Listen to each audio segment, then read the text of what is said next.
Good morning. Good morning. I can't hear you. This is a wonderful sound to hear the room so full, seeing some faces that we haven't seen in a long time. A joyous occasion. And we've got the grandfather of the duck race to talk to us today. How much better can it get? So welcome to the August 14th meeting of the Rotary Club of Daniel Island. Proud member of District 7770. Today, Bart Jackson. He's a former member of our club. He'll take us back to the beginning of our duck race and tell us all the little things that may have slipped by everybody else. Some people have some interesting recollection that they've shared earlier this morning. We have with us, which they'll be introduced later, we have two of our Henry L. White scholars. And they will be telling us about themselves in a bit. And then Ben Lopper is going to speak to us briefly about a new way to raise money for Polio Plus. Run with Bernie is no longer, but Run with Ed and Ben is coming back. So for our invocation and pledge, we have Marina Luther.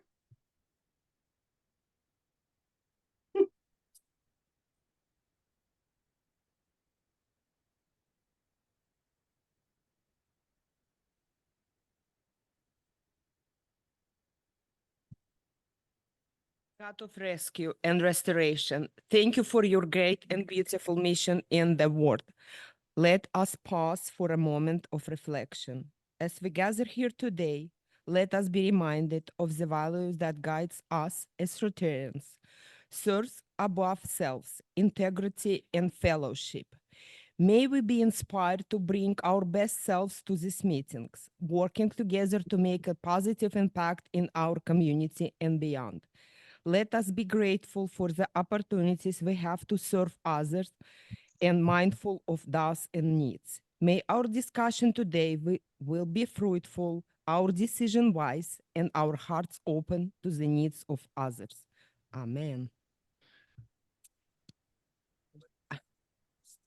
Flag of the United States of America and the republic for which it stands, one nation, under God, indivisible, with liberty and justice for all.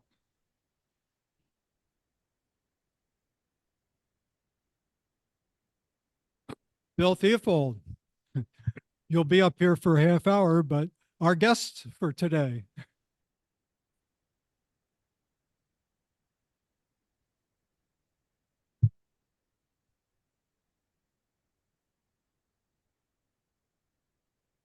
Good morning, everyone. We're proud to have for his semi-annual visit to us, Chad Vale, who is here. And he has his father with him, David Vale.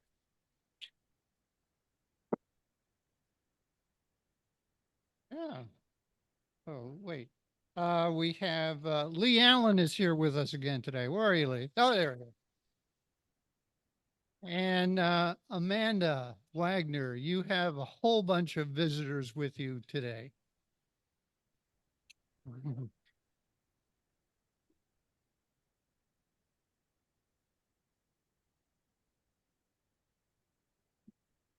No, I'm a marathon runner. I can do this. I've got Josh Hartzog here. He's one of our HL White scholars. And then I've got Afua Lincoln here as well with her parents, Peggy and Fred. And they'll be speaking with you in just a little bit. We're excited to have them.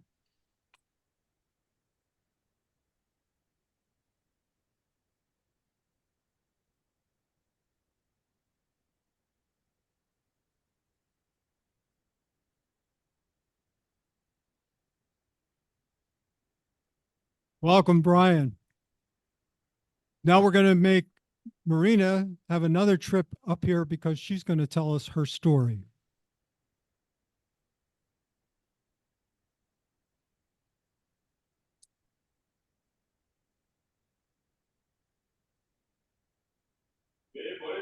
Good 20. morning, fellow Rotarians. My name Yep, is Marina I said Luca, 20 and and then I'm 20 honored was to like, be a part of this distinguished group. I was born and raised in Estonia during Soviet occupation. And just a moment, please, please make this country back again. Don't go to the really, hold south, on. please. I beg you. Graduated high school in Estonia. 15 Graduated feet. college in university in Riga. My Oh, I major saw was 20. economics and finance. I'll look at it Get in a minute. married very early, 1981. I have two beautiful girls who now live with me in America. I moved to United States in 1999 for a better future for my kids and for myself too. I was living in Sacramento, California since 1991. In 2021, I found a beautiful town, Charleston. I relocated here, and now I call this town my home. Which extensive experience in Medicare insurance, I have dedicated my career to helping individuals navigate that healthcare option, ensuring they receive the coverage and care they need. Beyond my professional life, I'm passionate about helping people, and it's my gift of God. I'm helping people, and I firmly believe in the power of community service and making positive impact. I look forward to contributing to our shared mission and collaborating with each of you to serve our community with integrity and passion. And just little remark for all people who are already on Medicare and coming closer to, please, please reach to your agent or to me, because big change is coming on January 1st, 2025 in your Part D prescription drug plans.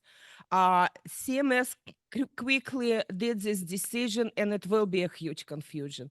Please just read to your agent and find your option for the next year. Thank you so much.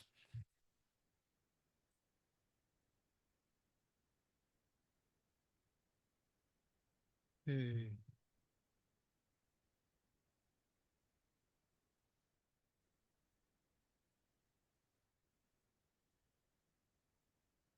Passing around the cart bucket goes to, what we contribute goes to contribute to real-time research to find a cure for Alzheimer's. Please give generously.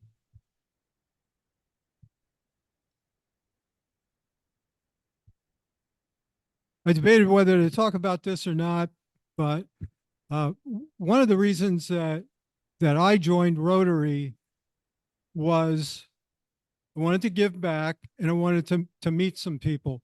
And as I've been here 7 years, and one of the things that absolutely amazes me is the caliber of people that I have met. And so I know this will be a bit embarrassing, but Mary Jo and Bill Stevens, would you please stand?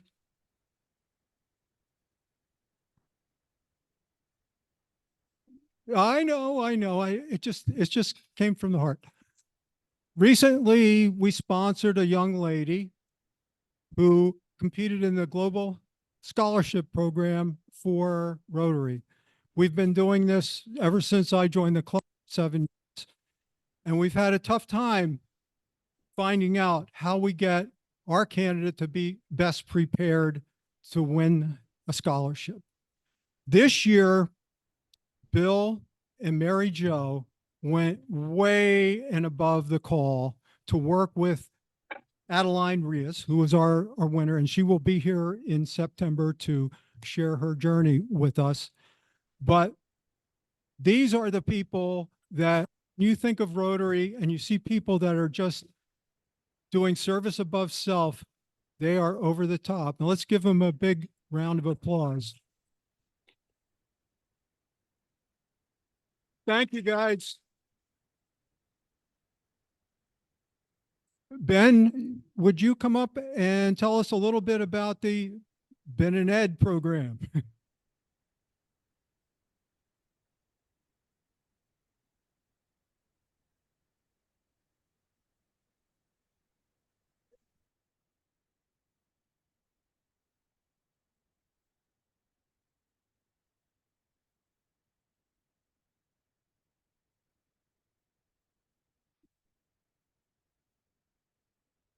We had a wonderful program last year, run with Bernie.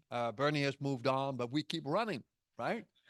So what we decided to do, and Ed, are you on the phone? Are you on the Zoom here?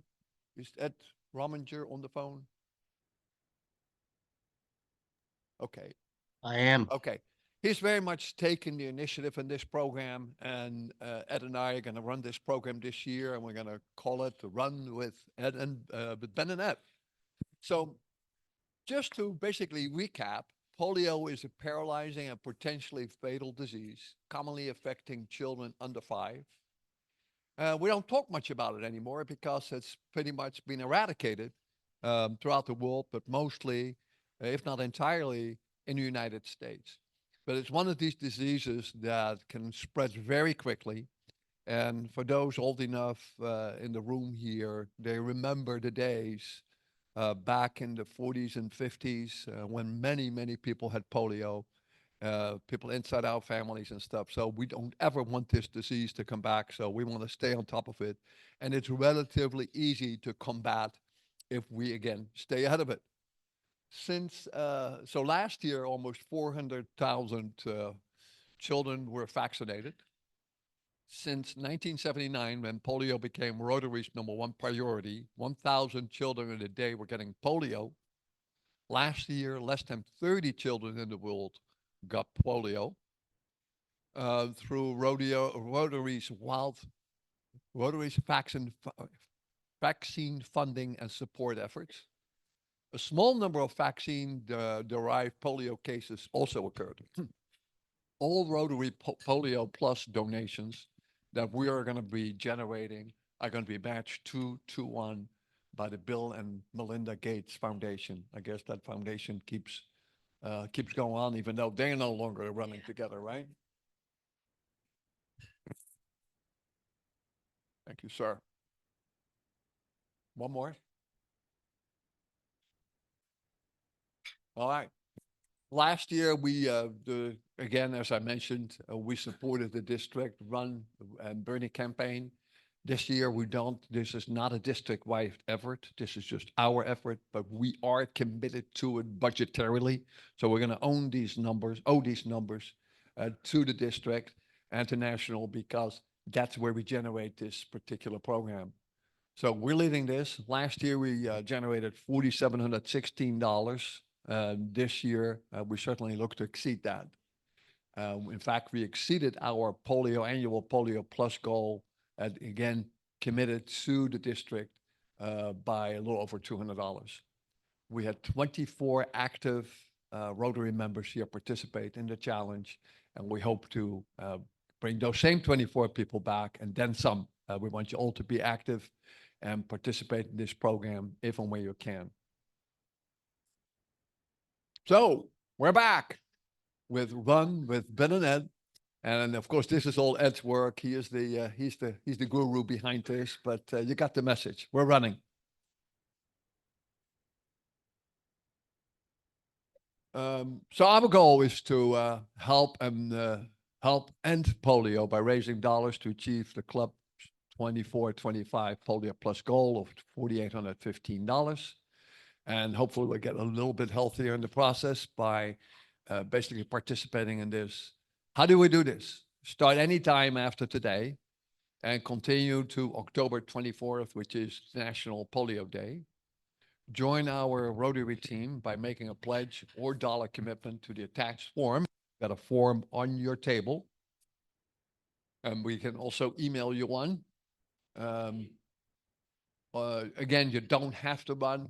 You can be a sponsor, but we'd love for you to participate and to help basically accumulate your weekly or biweekly or monthly mileage or steps or whatever you'd like to do. Reach out to others in your circle of influence to support or join. As a participant, report your progress biweekly. Help eradicate polio in this world. We are so close. Any other sheets here, sir?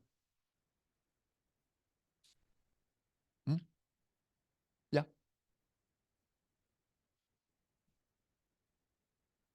Okay. How can you be an active participant? Choose an activity that you enjoy and go and do regularly, whether it be walking, swimming, biking, running, kayaking. I think Amanda did all of those things last year as a triathlete. She really outdid herself. Set a goal that you want to achieve between now and October 24th. Commit to a contribution level to correlate your distance goal and mail that to Ed with your commitment and your activity, your goal, and your pledge mile numbers. Update bi-weekly as to your progress. Next slide, please.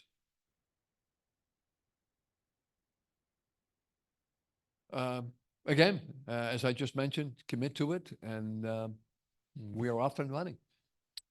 Any questions? All right. Yes, sir.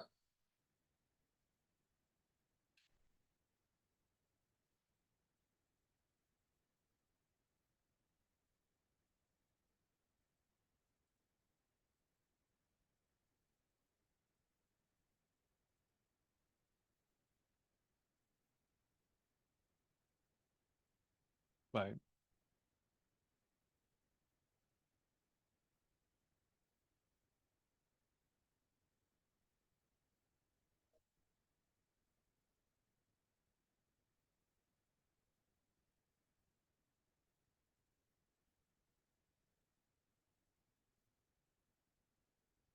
Okay.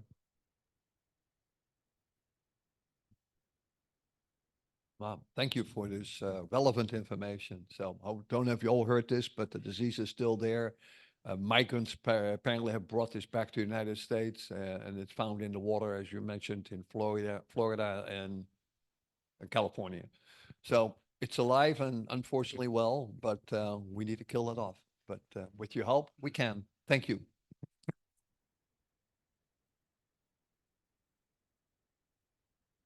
Thank you, Ben. And now the moment you've all been waiting for, Bart Jackson will speak, but he's going to be introduced by our own Steve Slifer.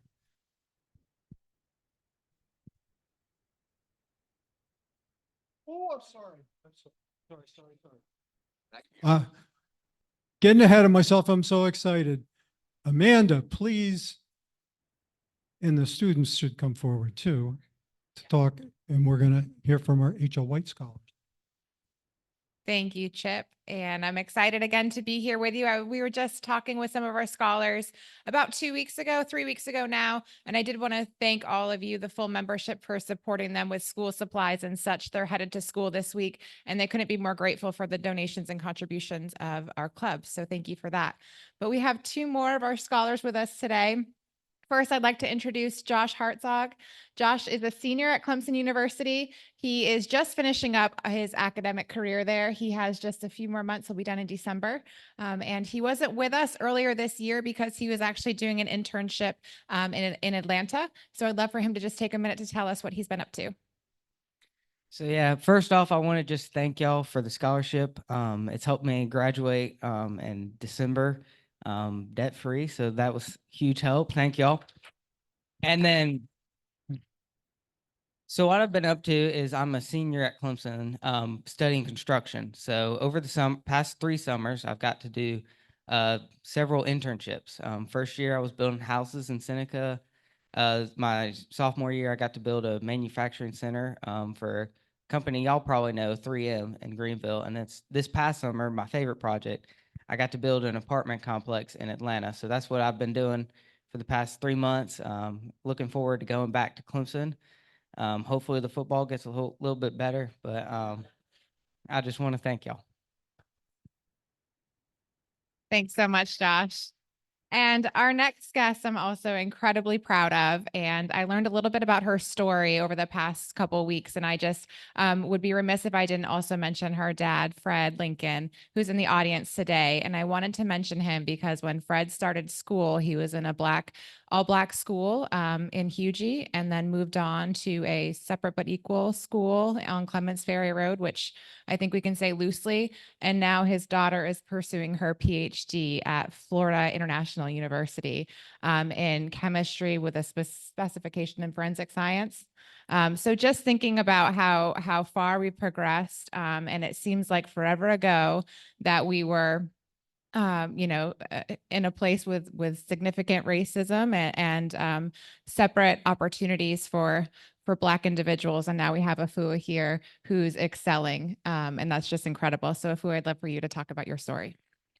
I just want to thank everyone for what they have done for me over the 4 years that I've been at Claflin University. While I was there, I actually was able to do internships at MUSC in their pathology section, as well as being able to go back to my country for an actual study abroad opportunity to kind of reintroduce myself back to the culture since I've been away for 14 years.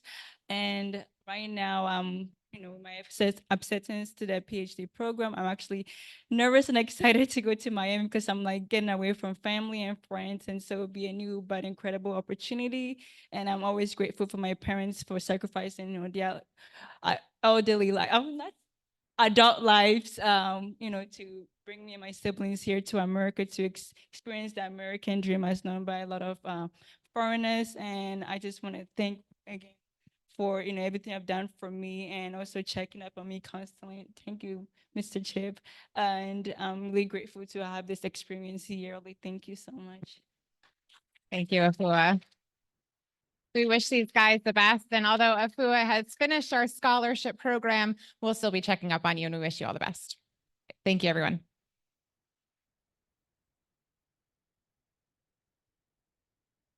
Thank you. Thank you. Congratulations, our students. One of the things that I noticed is when I was heading up the scholarship committee, we get the transcripts and Afua is taking stuff that I've never even heard of in terms of the sciences, and it's all straight A's. So I don't know how you do it, but keep up the good work.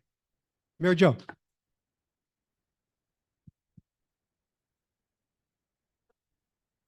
I can't let this moment go by without recognizing Chip because he's too humble to say he's been driving this program for 7 years. And Adeline was our 8th candidate, 7th candidate. So this man has been fighting for 7 years to get a global scholar. So just give him a round of applause, please. And then secondly, a little birdie, which is whispered in my ear, which we just want to honor Faith, who's here today, whose husband, Henry L. White, scholar, allows for the donations, the scholarships that we give to Afua and to Josh. So I just want to recognize Faith here.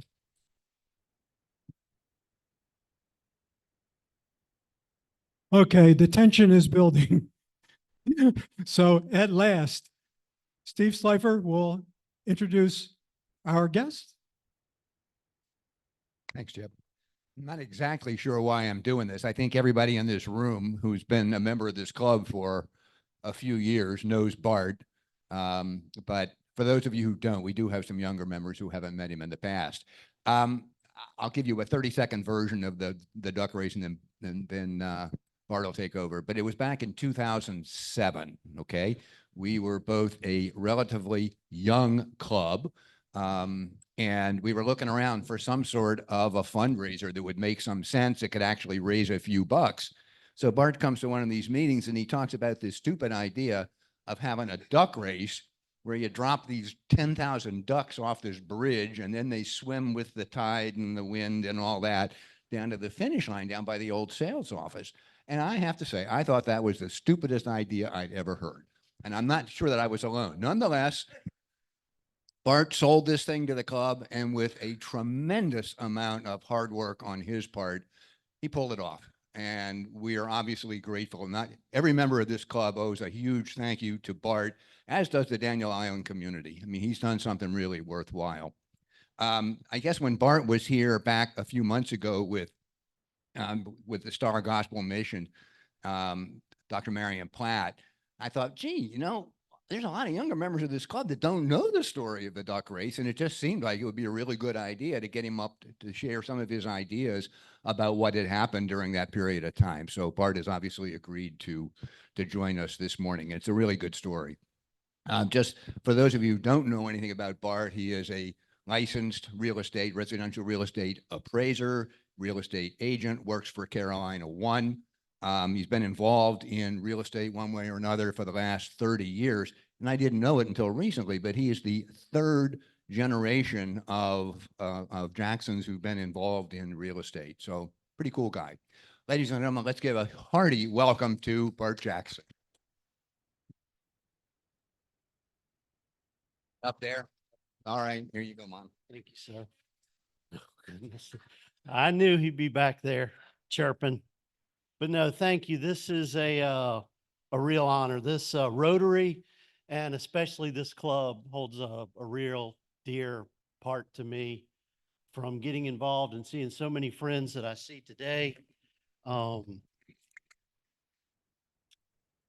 know, the four-way test is real. I mean, it really is. And sometimes today in this world, we feel like it's kind of a dying thing, customer service, four-way test, ethical standards. And so I love, you know, I think there's thousands of clubs all over the country. I mean, all over the world, sorry. So to be a part of it when I was, and unfortunately stepping away from it, but I do think it's probably close. If this club would have me, I would like to I've got two girls that are now out of the house and in college. Josh, I've got a senior graduating in December in Clemson. So look for Caroline Jackson. I'll be up there to see both of y'all walk later this year. But I came to Daniel Island pretty early. It was 1998, and I was out here doing pre-start appraisals for some of the builders in kind of the first two sections. That's all we had was Etowah Park and Codner's Ferry. And I brought my wife out and I said, we think they're doing this neoclassical community. They're going to bring the houses up close to the sidewalks and push the garages back in this walking community. She's like, where are we? We'd come off the backside of 526, come across the bridge. We've waited forever to get redone. And so she just kind of trusted me. I said, I think we're going to try it. Mount Pleasant prices are just crazy. So we bought a house for $155,000. Scared to death. And we got in 1999. And then my property values plummeted because my neighbors turned out to be the Bacons. No. Because of the Bacons, my property values and everyone else's skyrocketed on Daniel Island, and we've all had the benefit of that. But yes, my wife is a school teacher at the Daniel Island School. She's a kindergarten teacher. I have two daughters, one a senior at Clemson and one a sophomore at the University of South Carolina. I know that's going to make half the room happy and the other half of the room happy. And then we've got our Citadel people who are never happy. So that's why the cream of the College of Charleston always rises to the top. There you go, Chad. I knew I could get it. Chad and I are the same age, and you're going to hear his father's name because he was the presiding president of the club in 2007. And he kind of had to back me because I had several Steve Slifers out there going, this kid's going to bankrupt their club. And I'm like, well, maybe, but our golf tournaments weren't working. And kind of that's where everything started. Was Brian Calhoun, a very good friend of mine through Rotary, David Paglarini, he's become another good friend. The three of us were at lunch and we had just finished a golf tournament. David Vale's executive committee had said, we're going to put Bart Jackson, you know, he's a golfer, we'll put him in charge of the fundraising for the year. And I'm like, okay, but we were talking, it's like we keep having these golf tournaments and you raise all this money and then such a large percentage ends up going to the cost. And it just didn't seem like we were being good stewards of all the money we were raising. And David Paglarini, who's originally from Philadelphia, he's a good guy. But he said, man, my uncle up in Pennsylvania, their Rotary Club, they do a duck race. And I'm like, what is a duck race? He said, they take rubber ducks and they put them down this channel of water and they race them. And at the end, they have a winner and everybody buys a duck. And I'm like, okay. So we talked about it some more and I said, I'll look into it. I came back to him again and I said, I think I'm going to try this. There's a place in Ireland dropping 100,000 ducks. And I said, if we could just pull this off a little bit, you know, just using rough numbers, we do 10,000 ducks at $10 a duck. That's $100,000. That gives us enough money to give away a big enough prize to get everybody's attention, which is that on there? Does it say fit? Yeah. grand prize, 10,000 ducks, $15,000 grand prize. And I did. That got a lot of people's attention, but I know a lot of people give me credit. And in 2007 was one of the best and worst years of my life. But it was this club. I even brought with me I was going through all these documents. I even have the invoice from China where I bought the ducks. So again, so I was trying to prepare, and I thought it'd be pretty easy because I will know this story is burned in my brain from that year. But the treasurer was Marshall Woodward. He was another one. This is not going to work. This is the last year of the Daniel Island Rotary Club. But I did. I came in and I presented and I said, guys, here's what's going to go on. We have X number of members. We're all business pillars in the community as we claim to be. If we can get 200 ducks per person, and we had to use the language of adopted because we're in a state where we didn't want to get into gambling issues by games of chance. So I'm like, we got to get 200 apiece and we can do all 10,000. Then we also did the math. That if we could get to about 3,500 or 4,000 ducks, that was their break even. We could tell Marshall Woodward, the treasurer, if we can get to that, we won't make any money, but you can then say it was a stupid idea. Don't ever do it again. So we started out and I had to go get all these approvals. Some of you may know Dr. Lucy Davis here on the island, good friends with her husband, Chris Davis, and he works with Sanders Brothers Road Construction. So I'm like, Chris, do you think there's any way the Department of Transportation would let us close one lane on the bridge, the I-526 bridge over the Wando River? He said, why? This is where a pattern develops. I said, I'm thinking about doing a fundraiser with Rotary for the whole, for several charities, and it's going to involve dropping ducks off of a bridge. And this is where this happened so many times. He said, live ducks? Like, no. They're rubber ducks. He goes, oh, okay. He said, I don't know. Let me check on it. So he has great ties. He goes to meetings very often in Columbia. He's very good ties with the DOT. So I'm like, okay, that's a big plus. But we also have other mountains we have to climb. So we start to look into the city of Charleston. And this was a pretty funny story because we had to fill out all these. They wanted approval from DNR. They wanted the Coast Guard to give its blessing. So here's the part I didn't like about 2007. I'm wasting all this time. Well, not wasting, but I'm spending a bunch of time to contact all these different, whatever you want to call them, to get all these approvals. And they said, sounds good to me. I don't know what I was saying that landed right. But again, I was tell these people, and I had to start saying it differently because I said, we're going to drop some ducks off of a bridge and race. They're like, live ducks? I'm like, no, these are going to be rubber ducks. So we get through all of that. And then I've gone to Sam's Club and I've had these photos put on poster boards. I'm all ready for this presentation. The next year, Bill Stevens had to do it and I went with him. But I go into this room and there's the chief of police, there's the fire department, there's Parks and Recreation, there's the rec center. They just have a monthly meeting to go over orders of business, and ours was on the docket.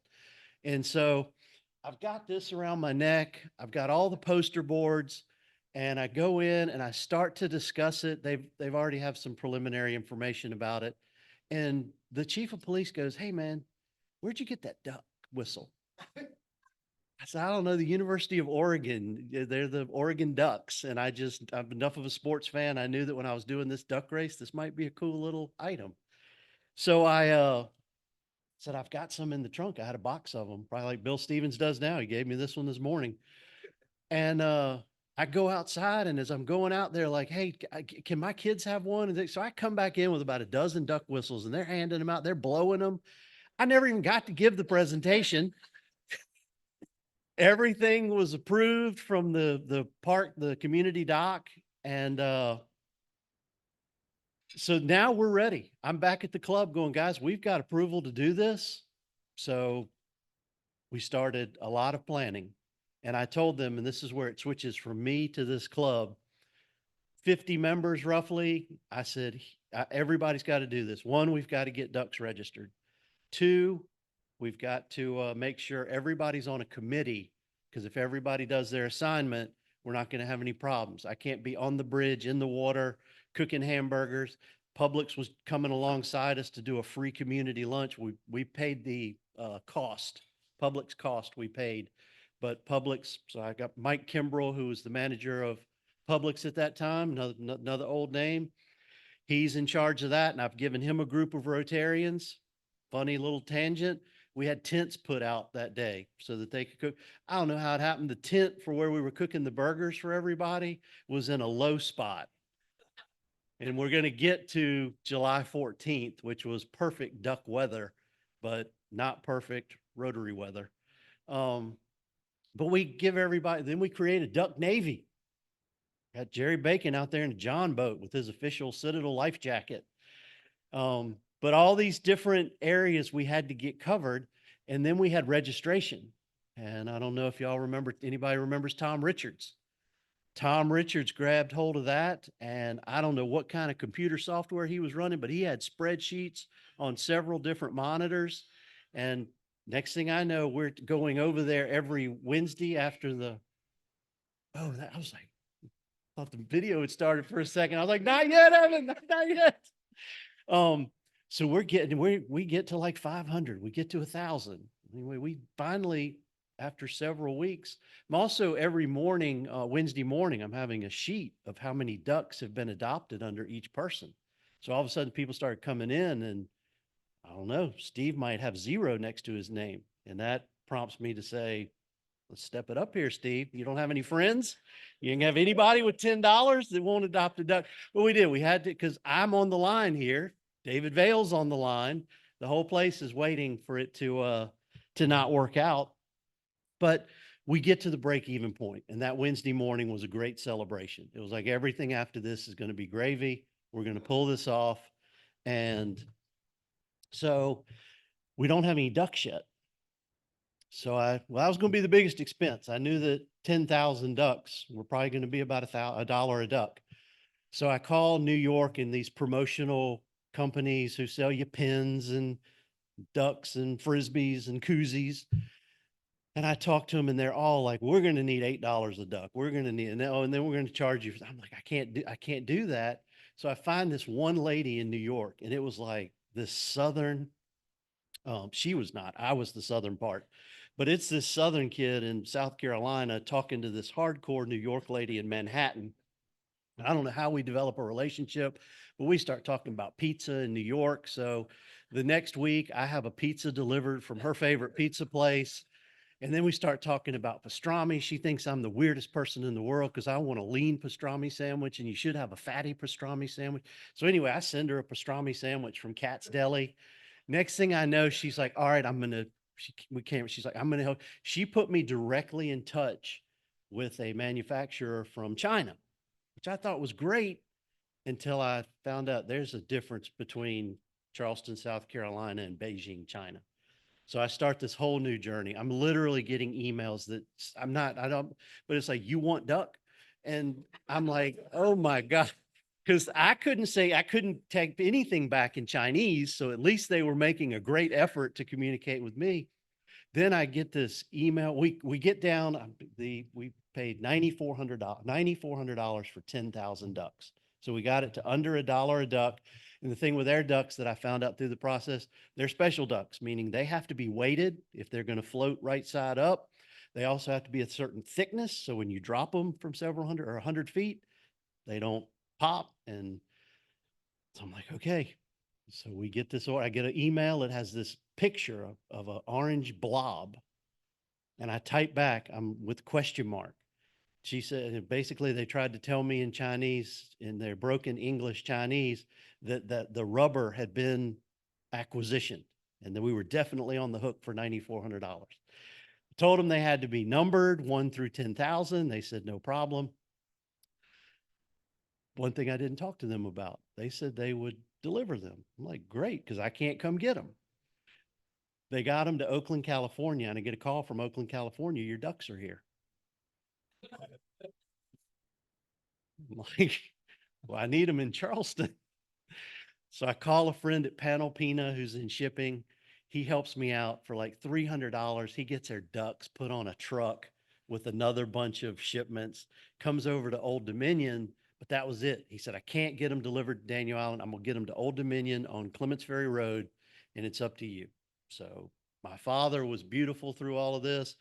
We take a couple of guys with pickup trucks in the club. We ride over there. It looked like that box of ducks went from Beijing to Oakland via the Iraqi war.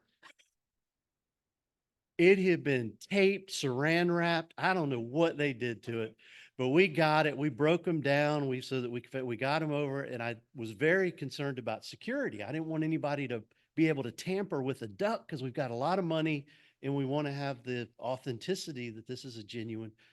So I'm telling the club the ducks are here. Where are they? They're in a secret undisclosed location.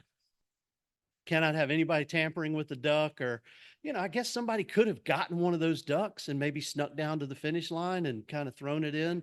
I was thinking all these thoughts, but so we take them over to my mother and father's garage on Despestry Street over near Blakeway, Baltimore, and all of that.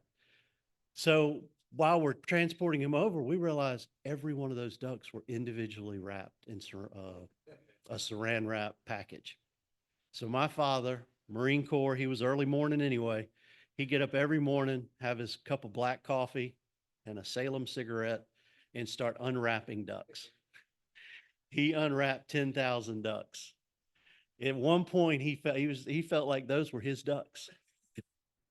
He was in charge of protecting those ducks, unwrapping those ducks. For all I know, he talked to those ducks.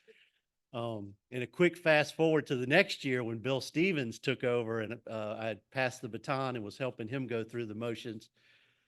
I don't know, we had a great enthusiasm the first year. It might have waned a tad the second year, so the ducks weren't getting adopted where we thought they should be. Next thing I know, and I really didn't know this was happening, Bob Welsh, who was the president after David? Bob, yep, so Bob Welsh, he's standing up here doing the Wednesday morning thing. And all of a sudden, my father comes in and he's got a Parris Island Marine Corps hat. And he wants to know, Welch, who's in charge of his ducks? And I'm like, oh my God, Dad.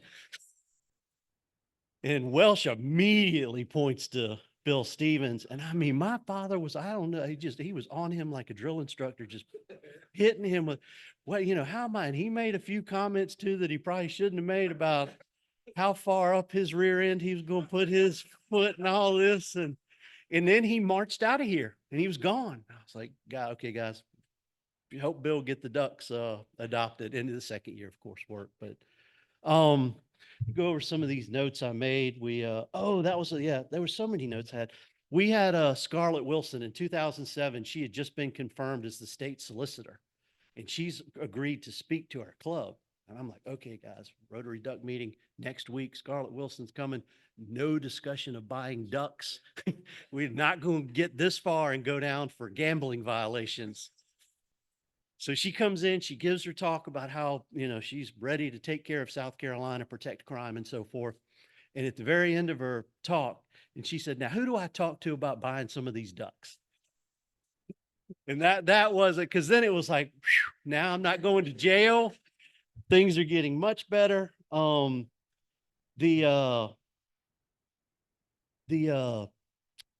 end of the race. It's like, okay, we know now we can get them dropped off the bridge. Had a very good friend that I went to the College of Charleston with, Hank Chevis. He owns Anchor Sign.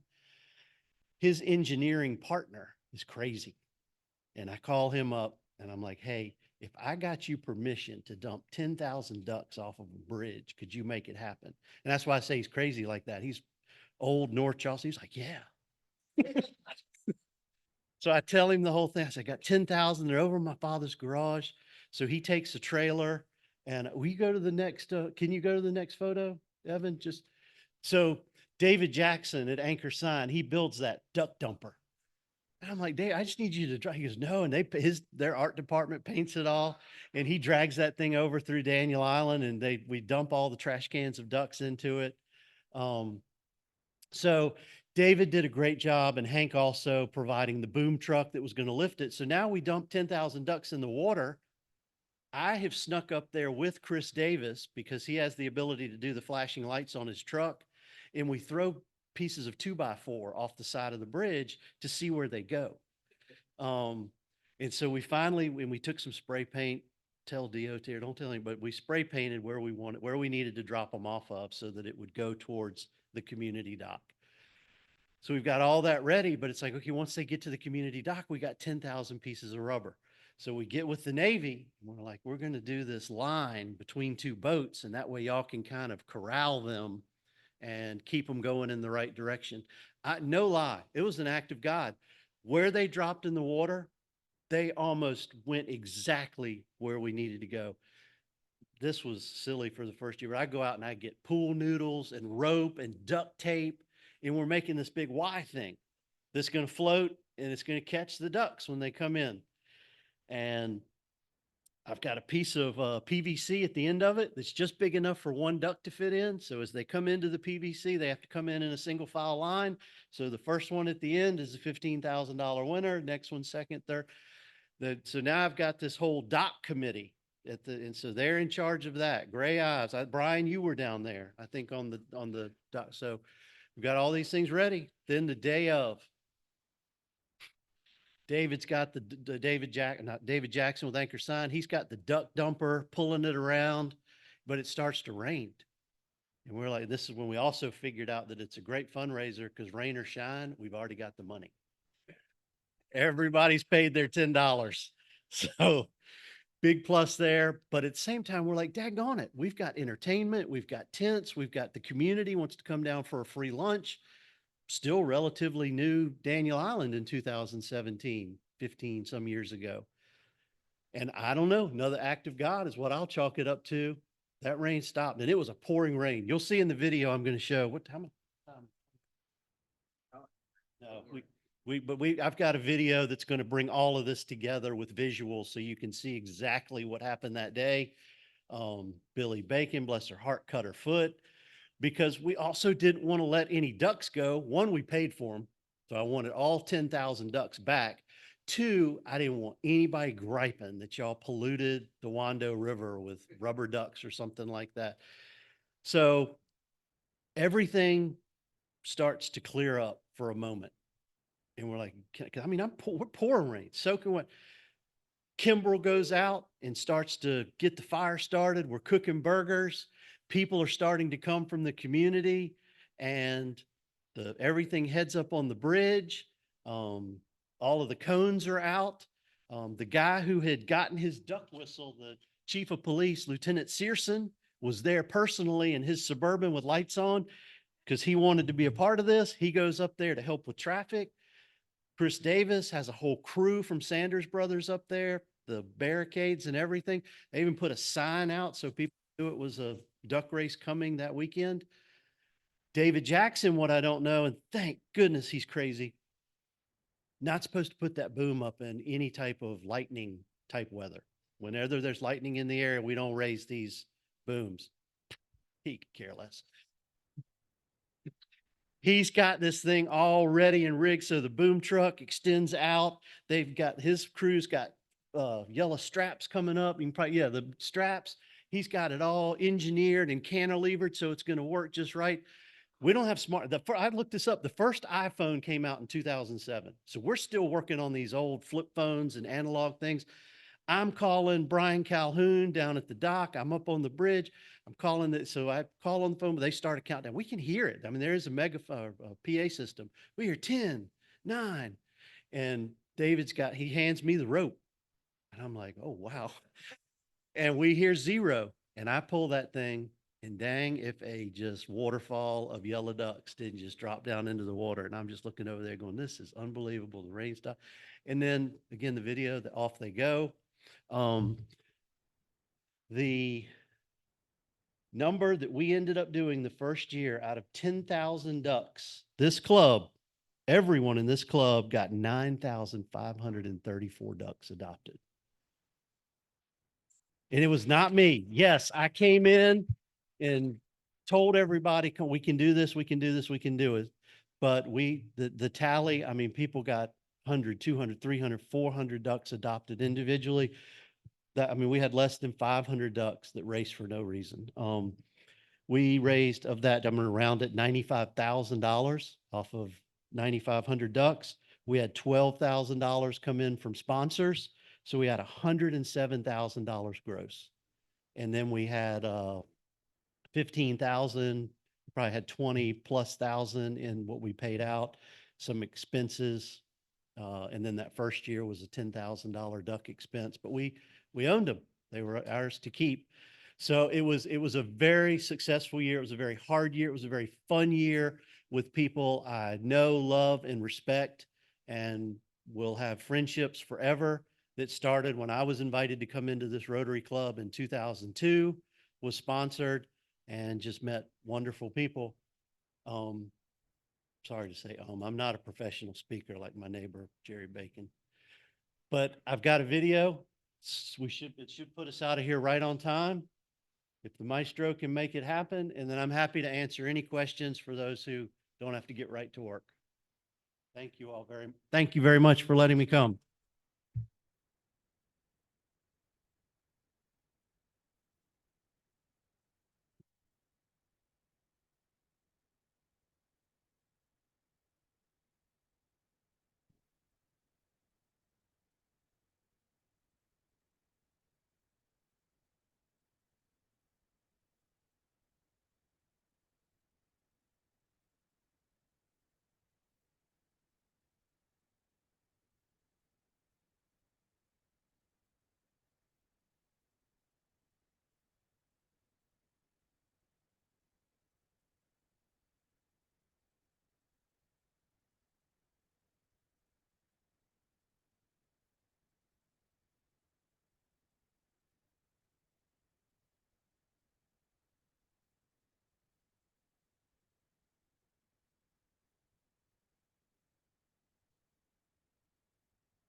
Well, Bart, I'll say this just because Bart's too humble and won't do it. But for that entire year, Bart dedicated all of his time. It was a full-time job to plan, to research, and put this together. I don't know how he even provided for his own family or did his appraisal job, because this is literally what Bart did that entire year and set this foundation for the duck race where it is today. So, yes, a lot of credit goes to the entire club, and it was birthed from a lunch meeting at Moe's on Long Point Road, but Bart did a tremendous job for that entire year long. So Bart. thank you, Brian. W- w-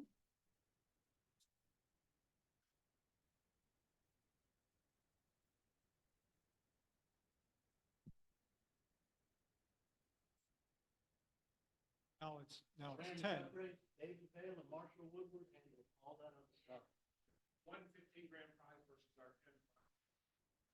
10. They had five. Oh, we did. First grade had five. 15,000.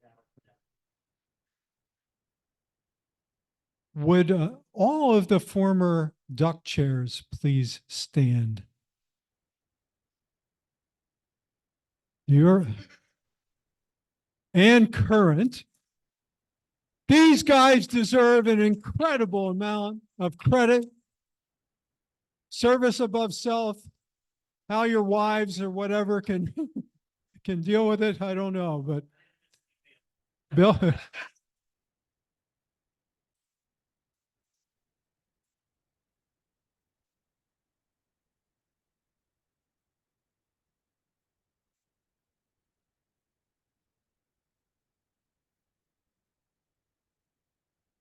Congratulations. Thank you, Bart. Run through some stuff really quick. Next week, we're going to have Erin Kinzel. She's with Low Country Live. Following week, we have a visit to the International African American Museum. Currently, we only have 9 people signed up. We have 24 tickets. The opportunity to sign up for that is on our website. If there's any problem with that, please get a hold of Steve or myself, and we'll make sure that you can get a ticket. And we're looking to have some fellowship after that event. In the following week, we will be doing an assembly week, and we're going to be talking about Mary Jo is going to be talking about membership, which we know is very, very critical to our success. Tom Carroll. Tom has a few things to quickly say regarding community service. Good morning. We have a few programs coming up in September. We had a nice back to school program on Monday evening at Canoy. And then Tom Cullen has got some things going on Thursday and Friday, tomorrow and Friday at the Daniel Island School, right? Are you all set with that?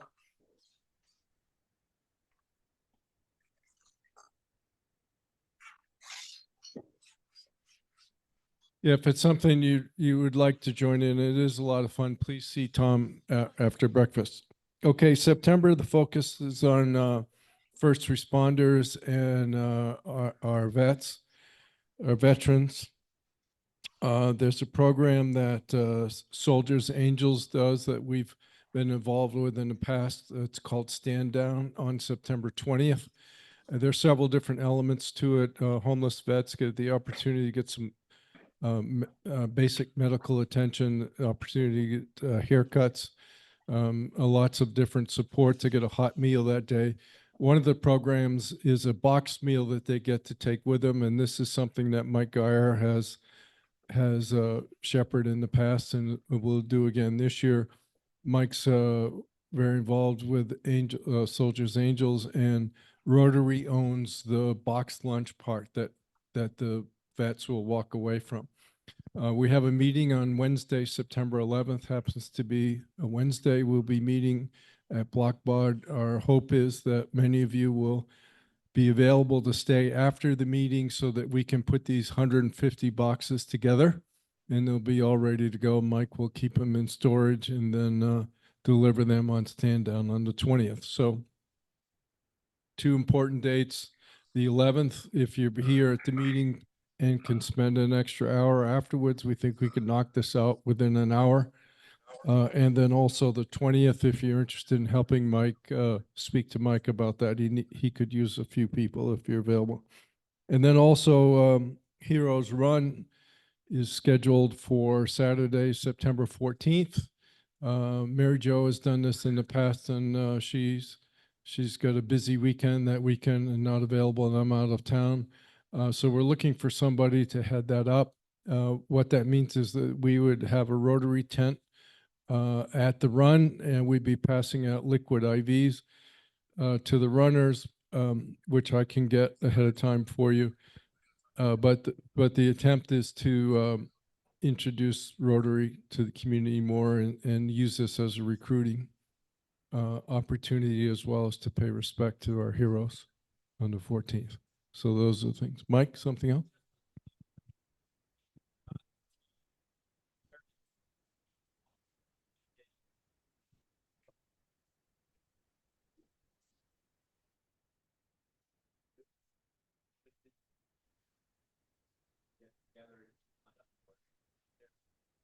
Yeah, please, it's a good opportunity. And again, we need somebody to kind of head up that program on the 14th with the tent and the liquid IV thing. So if you're available to do that, please see me afterwards today. Okay, sorry, Chip, thanks.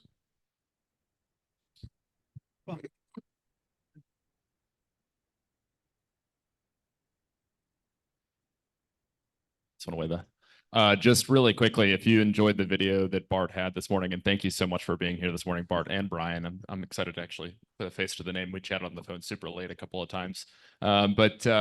Just if you guys are interested in finding that video, we do have a YouTube channel. Just search Rotary Club of Daniel Island. We have all those videos. The one that Bart sent us is already uploaded, in fact. We also have some historic videos as well, and I'll play that after the meeting while the video is downloading. So yeah, feel free to look us up. And then the weekly videos are also in there, weekly meetings. And then there's a whole separate category for speaker series in there as well. So if you want to see any of those historically, just the speakers that told us that we can't put them online, like for example, we've had a couple in the past that have asked not to be on there, but most of them are on there. So Thank you, Evan. Tom Carroll will lead us in the four-way test. Okay, Rotarians, the four-way test of all the things we think, say, or do first. Is it true? Second? Third? And fourth will be beneficial to all concerned. Thank you. One more thing. We have a special treat for you. Thank you. That was an